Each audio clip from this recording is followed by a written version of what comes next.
माँ गंगा के आलिंगन में लिपटा साहिबगंज जिला प्रकृति की असीम कलात्मकता का प्रमाण है। यहाँ की सुंदरता का हर स्पर्श समय से परे है, जो आश्चर्यजनक है एवं आकर्षण के सार को प्रतिबिंबित करता है। यह एक ऐसा जिला है जहाँ कालातीत अनुग्रह की अनेकों कहानियाँ मौजूद हैं।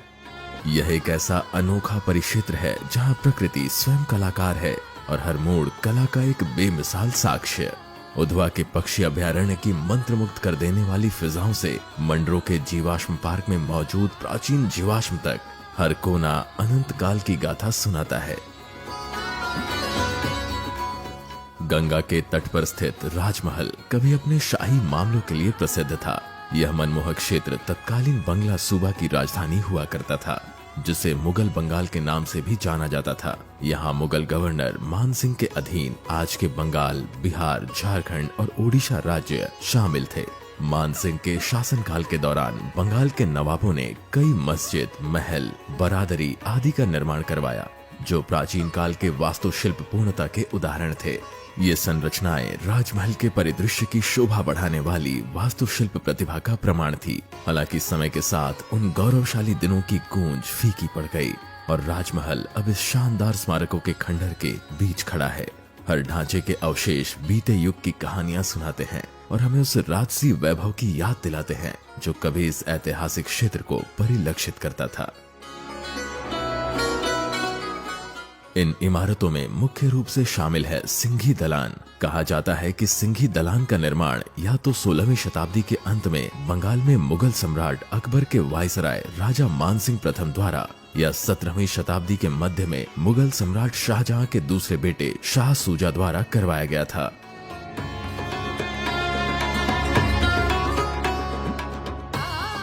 ऐतिहासिक पृष्ठभूमि में सिंघी दालान का दर्जा भी काफ़ी खास है। इसके बारे में कहा जाता है कि इसका निर्माण राजा मानसिंह ने करवाया था, लेकिन कुछ ऐसे भी दस्तावेज हैं जिसमें ये कहा गया है कि शाहजहां के दूसरे बेटे शाह सूजा द्वारा इसका निर्माण करवाया गया था। फिलहाल यहाँ पर नगर निगम द्वारा एक पार्क का निर्माण किया गया है, जिस कारण यहाँ पर लोग समय व्यतीत करने तो आते ही हैं, उसके साथ जो कुछ भी इतिहास यहाँ से जुड़ा हुआ है उसके बारे में भी जानकारी लेते हैं। गंगा घाट के किनारे बसा हुआ है, इस कारण इसकी खूबसूरती और ज़्यादा बढ़ जाती है। 1850 के दशक तक अंग्रेज इसे ईस्ट इंडियन रेलवे के जिला अभियंता के निवास स्थान के रूप में उपयोग करते थे। राजमहल शहर में गंगा के तट पर खड़ी यह इमारत आज एक संरक्षित स्मारक है।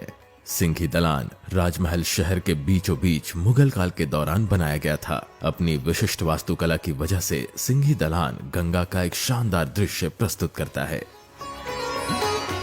यह संरचना गंगा नदी के तट पर 300 मीटर की लंबाई में फैली हुई है। इस स्थान पर ब्रिटिश अधिकारियों की कुछ कब्रें भी है, जिस पर उनके नाम, अवधि और पद का स्पष्ट उल्लेख है। यह दालान मुगल कालीन स्थापत्य कला का एक जीवंत नमूना है। इसके बारे में ब्रिटिश विद्वान फ्रांसिस बुकानी ने भी काफ़ी विस्तार में चर्चा किया है। यहाँ पर प्रवेश द्वार में काले पत्थरों से 3 द्वार बनाया गया है और 12 खंभों की मदद से इसे स्थापित किया गया है। बताया जाता है कि इसका इस्तेमाल बंगाल सूबेदार दीवाने खास के रूप में किया करते थे। सदियां भले ही बीत गई, लेकिन राजमहल में कुछ इमारतें आज भी तत्कालीन साक्ष्य के रूप में कायम है। जामी मस्जिद निर्माण के अरसों बाद भी बड़ी शान से अपनी दास्तान बयां करता है। जामी मस्जिद का निर्माण 16वीं शताब्दी की अंतिम तिमाही में सम्राट अकबर के गवर्नर राजा मान सिंह द्वारा करवाया गया था। यह एक ऊंची भूमि पर स्थित है, जिसे हदफ के नाम से जाना जाता है। हदफ एक अरबी शब्द है जिसका अर्थ है लक्ष्य यानी निशाना। स्थानीय लोगों द्वारा इसे जामी मस्जिद कहा जाता है।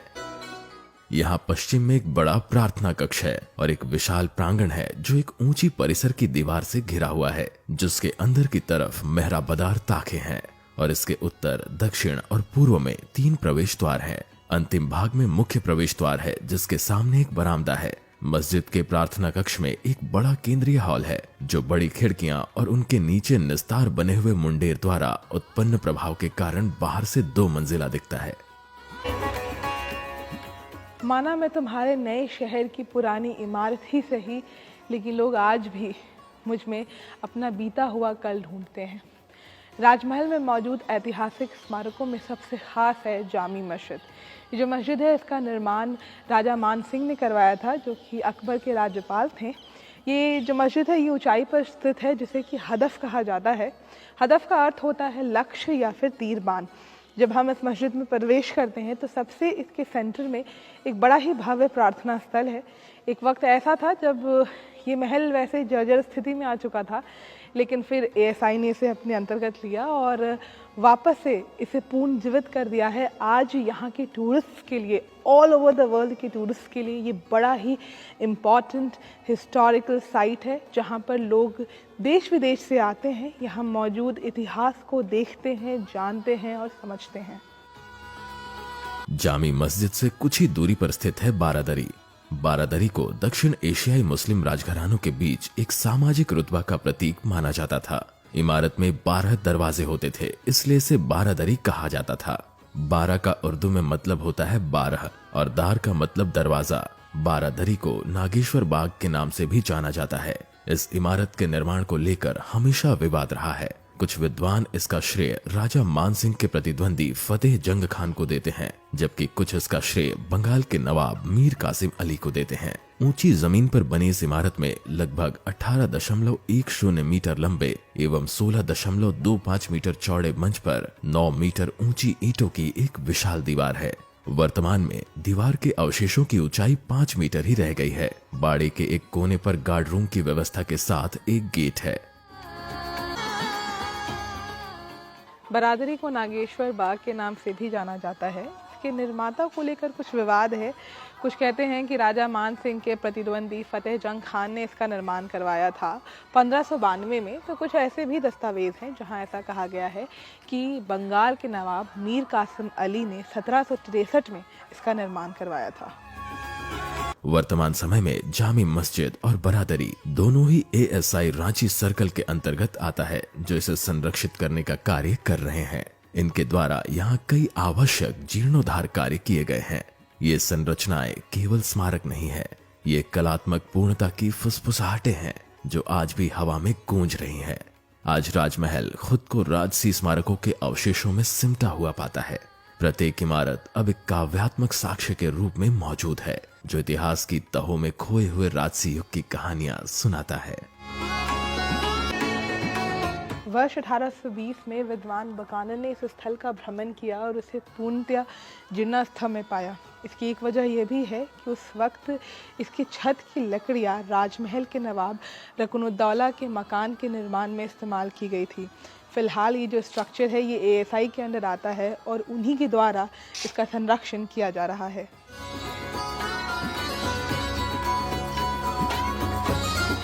साहेबगंज का इंद्रजाल यहाँ स्थित मोती झरना में नजर आता है। मोती झरना साहेबगंज जिले के तालझारी प्रखंड में तालझारी ग्राम से लगभग 3 किलोमीटर की दूरी पर स्थित है।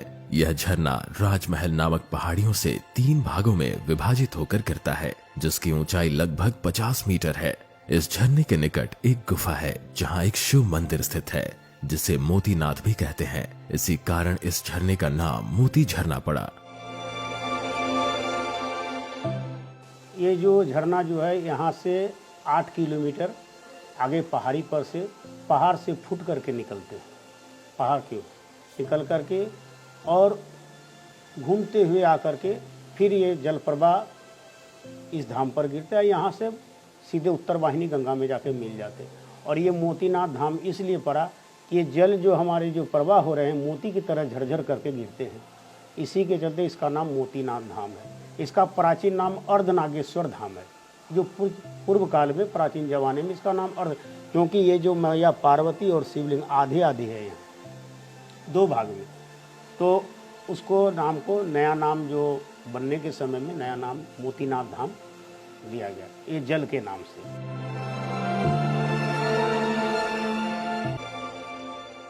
पर्यटन विभाग ने पर्यटकों को लुभाने के लिए कई तरह के कार्य किए हैं, जो काफी सराहनीय है। कई जानवरों की मूर्तियां, वॉच टावर, बैठने के लिए सीट इत्यादि बनवाए गए हैं। इनके अलावा छोटे बच्चों के लिए झूले की व्यवस्था भी है।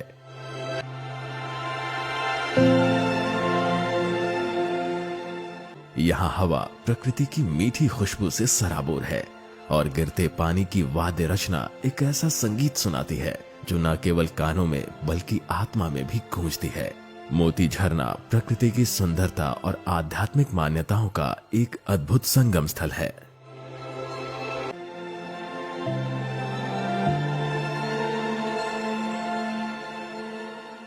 वाकई हमारे राज्य पर प्रकृति मेहरबान है, तभी तो यहाँ पर एक से बढ़कर एक पर्यटन स्थान है। फिलहाल जिस जगह पर हम मौजूद हैं इसे मोती झरना कहते हैं। मोती झरना इसलिए क्योंकि ऊपर से जब पानी गिरता है तो ऐसा लगता है मानो मोती की छोटी छोटी बूंद गिर रही हो। पानी यहाँ पर लगभग 50 मीटर की ऊंचाई से गिरता है।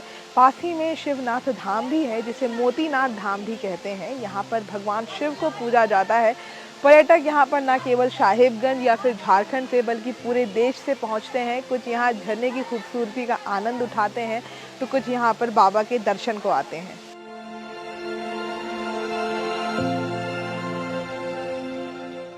साहिबगंज में स्थित मंदिर प्राचीन मान्यताओं के जीवित प्रमाण के रूप में खड़े हैं। ये पवित्र स्थान युगों से परे आध्यात्मिकता की कहानियां बयां करते हैं। शुक्रवासिनी मंदिर, जहां मां की पूजा अर्चना करीब 200 सालों से की जा रही है, आज श्रद्धा और विश्वास का पर्याय बन चुकी है। यहाँ एक पेड़ के जड़ की पूजा होती है। जड़ के आसपास काफी गड्ढा है जहाँ माँ को दूध व गंगा जल अर्पित किया जाता है। माँ के बारे में बताया जाता है कि माँ शुक्रवासिनी दुग्ध चढ़ाने से अति प्रसन्न होती हैं और लोगों की मनोकामना पूरी करती हैं। बरहड़वा के शुक्रवासिनी मंदिर को पर्यटन स्थल के रूप में विकसित करने का प्रयास चल रहा है। शुक्रवासिनी मंदिर में बीते 200 वर्षों से यहाँ माँ की पूजा अर्चना होती चली आ रही है। यहाँ पेड़ की जड़ की पूजा की जाती है। पहले नीम और अस्या के झुरमटों में पूजा होती थी, लेकिन फिर 1971 में यहाँ के एक स्थानीय निवासी के स्वप्न में माता आई और उसके बाद 78 में यहाँ पर एक झोपड़ी का निर्माण किया गया। तब से लेकर आज तक जितने भी श्रद्धालु हो यहाँ पर मंदिर में आते हैं और फिर जड़ में या तो दूध या फिर जल डालकर माता की पूजा अर्चना करते हैं। इस जिला में स्थित रक्सी स्थान आस्था और विश्वास का पवित्र कुटुंब है। यह मंदिर मनरो ब्लॉक में तेलियागढ़ी किले के ठीक पश्चिम में करमटोला रेलवे स्टेशन के करीब स्थित है। इस मंदिर को आदिवासी और गैर आदिवासियों द्वारा बहुत पवित्र माना जाता है। श्रद्धालुओं के अनुसार मां रक्सी स्थान मंदिर में वन देवी की पूजा मुगल वंश के पहले से होती आ रही है। प्राचीन काल में इसे वन देवी के नाम से जाना जाता था। अब यह राक्षसी मां के नाम से प्रसिद्ध है। प्राचीन मान्यताओं और भक्तों की अटूट श्रद्धा और विश्वास के कारण आज भी यहाँ मनोकामना पूर्ण होने पर भक्त माता के चरणों में बलि भेंट करते हैं। यहाँ हवा अपने संग धूप की मनमोहक सुगंध साथ लाती है और हर दिशा उन तीर्थ यात्रियों की प्रार्थनाओं से गूंजता है जो इन मंदिरों के आलिंगन में माता के दर्शन कर अपनी मुराद पूरी होने की आशा लिए पहुँचते हैं। रक्षी स्थान मंदिर साहिबगंज के सबसे पौराणिक मंदिरों में से एक है। यहाँ श्रद्धालु अपनी इच्छा के पूर्ति के लिए बरगद के पेड़ पर मनोकामना मणि बांधते हैं।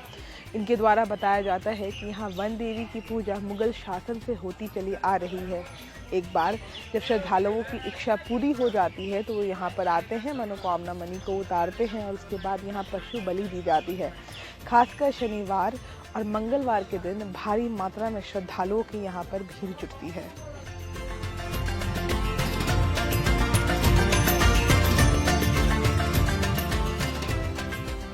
साहिबगंज जिला यात्री के हृदय में अंकित एक अमिट अध्याय है। एक ऐसी कहानी है जो यात्रा की समाप्ति के बाद भी लंबे समय तक साथ रहती है। यात्रा भले ही समाप्त हो जाए, लेकिन साहिबगंज का जादू हृदय में निवास करता है। यह एक ऐसा जिला है जहां समय ठहरा हुआ प्रतीत होता है और रोमांच की भावना हर मोड़ पर एक शाश्वत साथी बन जाता है। साहिबगंज सिर्फ गंतव्य नहीं, यहाँ हर पल को इस प्रकार गढ़ा गया है कि यह जीवन भर के लिए आपके स्मृति का हिस्सा बन जाए। प्रकृति की बेबाक अदाएं, रूहानियत भरे मठ और मंदिर और उसके साथ ही इतिहास के कुछ अहम दस्तावेज, इन सभी का दीदार करके अब हम अपनी यात्रा के अंतिम पड़ाव पर पहुंच चुके हैं।